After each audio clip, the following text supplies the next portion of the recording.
오늘 본문 이사야 27장은 하나님의 심판과 회복에 대해서 알려줍니다. 1절에서 이사야 예언자는 하나님의 심판이 있을 때 날렘뱀 리워 야단을 벌하시고 바다에 있는 용을 죽이실 것이라고 선포합니다. 이 뱀과 용은 구약 성경뿐만 아니라 신약에서도 하나님을 적대하는 세력의 대표적 상징입니다. 하나님의 심판의 날에 하나님의 적대 세력의 상징인 뱀과 용이 벌을 받고 그것들을 죽이신다는 말씀은 이제 더 이상 하나님을 적대하는 세력이 존재하지 않는다는 것을 의미합니다. 즉, 하나님이 그 모든 적대 세력을 사라지게 하신다는 뜻입니다. 2절부터는 포도원에 대한 노래를 알려줍니다. 우리가 이사야 5장에서 살펴보았던 포도원 노래와 비슷합니다. 1절과 동일하게 하나님이 심판하시는 그날에 하나님을 경외하고 섬기는 사람들은 아름다운 포도원을 두고 노래를 부르라고 권고합니다. 3절을 보면 하나님이 친히 포도원 지기가 되신다고 알려줍니다.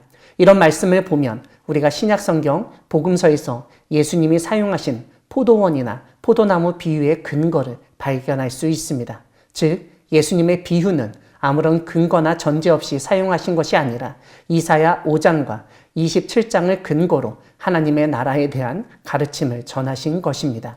1절에서 하나님이 뱀과 용을 벌하고 죽이신 것처럼 포도원 안에서 찔레와 가시가 대적한다고 해도 하나님은 그것을 밟고 모아 불사르실 것이라고 선포하십니다. 이것은 하나님의 적대 세력이 더 이상 하나님의 백성을 괴롭히지 못하도록 지켜주시겠다는 약속의 말씀입니다. 이렇게 지켜주시는 하나님 때문에 야곱의 뿌리가 박히고 이스라엘의 움이 돋고 꽃이 필 것이고 그들이 지면을 채울 것이라고 알려줍니다. 이스라엘, 즉 하나님의 백성의 융성함은 철저히 하나님의 돌보심과 도와주심으로 가능하다는 점을 보여줍니다. 7절은 하나님과 이스라엘, 즉 하나님의 백성의 관계는 다른 민족들과의 관계와 완전히 다르다는 점을 보여줍니다.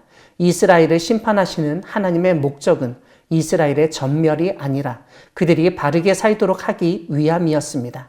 하지만 다른 민족을 심판하시는 하나님의 목적은 이스라엘과 달리 완전히 없애시는 것입니다. 그래서 이사야 예언자는 이스라엘을 치는 것과 다른 민족을 치는 것이 다르고 이스라엘이 죽임 당하였던 것과 다른 민족이 죽임 당하는 것이 다르다고 알려줍니다. 하나님은 백성을 적당하게 견책하셨고 그래서 야곱의 부리가 속함을 얻고 그렇게 죄 없이함을 받은 결과 그들은 더 이상 우상 숭배를 하지 못하게 된다고 설명합니다. 우리가 앞장들에서 계속 살펴봤던 견고한 성읍이 10절에서 다시 한번 등장하는데 하나님은 그러한 견고한 성읍을 적막하고 거처가 황무하여 버림받아 광야와 같게 하신다고 알려줍니다. 즉 인간의 힘으로 만든 그 어떤 방어시설이나 보호시설이 더 이상 기능을 발휘하지 못하도록 하신다는 것입니다. 이러한 견고한 성읍의 황폐화는 한편으로는 하나님의 적대 세력에 대한 심판이고 다른 한편으로는 하나님의 백성에 대한 하나님의 직접적 보호라고 이해할 수 있습니다.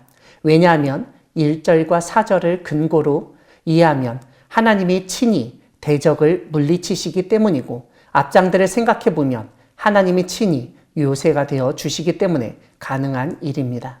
12절을 보면 하나님은 흩어진 백성을 다시 한데 모아 들이시는데 마치 과실을 낱낱이 떨어내어 한 알 한 알 모으시듯 어떤 한 사람도 잃지 않고 다 모으신다는 점을 강조합니다. 오늘 본문 마지막 13절은 그날에 큰 나팔을 불 것이라고 알려줍니다.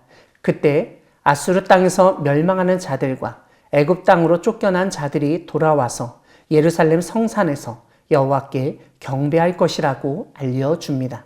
이것은 그 당시 이스라엘에서 사로잡혀가고 도망간 사람들이 거하던 두 개의 지역, 즉 아수르와 애굽에서부터 하나님의 백성이 돌아와 하나님을 온전히 섬길 것이라는 기대를 가지게 하는 말씀이고 그것을 이룰 것이라는 약속의 말씀입니다. 사랑하는 광야교회 성도 여러분, 하나님은 이 세상에 대한 심판을 진행하시면서도 놀라운 은혜를 베푸시는 분이십니다. 하나님이 정하신 날이 되면 하나님은 적대 세력을 없애시고 하나님의 백성을 친히 보호하시고 하나님이 정하신 곳에서 창성하고 번성하게 하실 것입니다. 주님의 보호하심과 번성케 하심 가운데 하나님을 온전히 섬기는 우리 모두가 되기를 소망합니다. 아멘.